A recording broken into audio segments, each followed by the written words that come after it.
Doctor APJ Abdul Kalam का पूरा नाम है अबुल पकीर जैनुलब्दीन अब्दुल कलाम।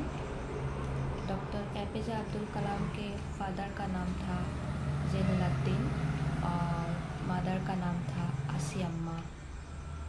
डॉक्टर एपीजे अब्दुल कलाम का जन्म भारत के रामेश्वरम सिटी के एक तमिल परिवार में हुआ था। डॉक्टर एपीजे अब्दुल कलाम के बचपन तो बहुत ही अच्छा गया था, मैटेरियली भी और इमोशनली भी।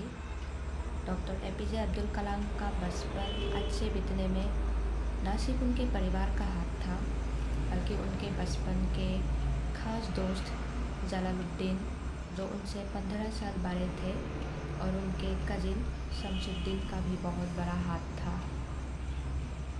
डॉक्टर एपीजे अब्दुल कलाम भले ही एक बहुत ही गरीब परिवार में पैदा हुआ था, लेकिन उनके पूरे परिवार में पढ़ाई लिखाई को बहुत रेस्पेक्ट करता था। डॉक्टर एपीजे अब्दुल कलाम बचपन से ही पढ़ाई लिखाई में बहुत अच्छे थे और अपने फादर की तरह डॉक्टर कलाम भी शुरू से ही बहुत हार्ड वर्किंग और डिसिप्लिन रही है लाइफ में। डॉक्टर एपीजे अब्दुल कलाम हमेशा ये बात कहती थी कि हमें अपने लाइफ में बड़े सपने देखने चाहिए। डॉक्टर कलाम ने भी अपने बचपन से ही एक बहुत बड़ा सपना देखा था। वो ये थी कि आसमान में उड़ने का, और उनका ये सपना एक दिन पूरा भी हुआ था, जिसकी वजह से ही उनको the missile man of India कहती है। हमारे भारत में पहली बार जब रॉकेट बनाने का, रॉकेट डिज़ाइन का, फिर रॉकेट लॉन्च का जो डिसीज़न लिया था, उस सब में डॉक्टर कलाम का एक बहुत बड़ा योगदान रही है।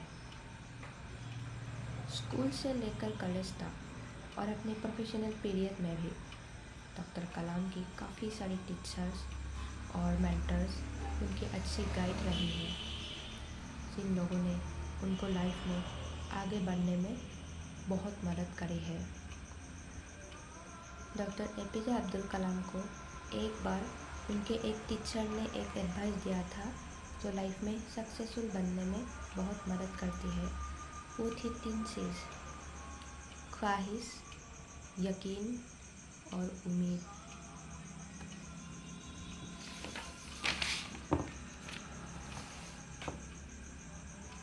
डॉक्टर एपीजे अब्दुल कलाम ने भी हम सबको एक बात कहती है एज एन एडवाइस कि हमें भी अपने लाइफ में वही सब्जेक्ट या वही करियर चूज़ करनी चाहिए जिसमें हमारी पूरी शिद्दत हो, लगन हो, यानी उसमें हमारी इंटरेस्ट और पैशन हो। तभी हम उस सब्जेक्ट में या उस करियर में अपने पूरी जान लगा पाएंगे या अच्छे से उस चीज़ को सीख पाएंगे लाइफ में। डॉक्टर कलाम के लाइफ में भी बहुत अप्स एंड डाउन आई है, लेकिन उस सब के बावजूद भी उनको जो करना था वो सब उन्होंने करते चले गए थे लाइफ में। वैसे तो डॉक्टर एपीजे अब्दुल कलाम के बारे में जितनी भी तारीफ़ किया जाए उतनी ही कम है।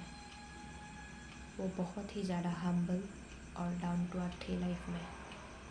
इतने बड़े एक साइंटिस्ट और भारत के 11th प्रेसिडेंट बनने के बाद भी उन्होंने बहुत ही एक सिंपल लाइफ जी है। लोग सोचते हैं कि डॉक्टर एपीजे अब्दुल कलाम के जैसे लोग सदियों में पैदा होते हैं, लेकिन अगर सोच हो उनके जैसे तो ऐसे लोग हर पल में पैदा हो सकते हैं। इनमें मैं यही कहूँगी कि हम सब स्टूडेंट्स को डॉक्टर एपीजे अब्दुल कलाम के थॉट प्रोसेस को अच्छे से समझने की बहुत ज़रूरत है, और सिर्फ उनके ही नहीं बल्कि डॉक्टर कलाम के जैसे सब लोगों के ही थॉट प्रोसेस को हमें समझना चाहिए कि वो लोग कैसे सोचते थे लाइफ में। तभी हम लाइफ में कुछ अच्छा कर जाएंगे। Salute to Dr. APJ Abdul Kalam. Salute to our nation. Thank you.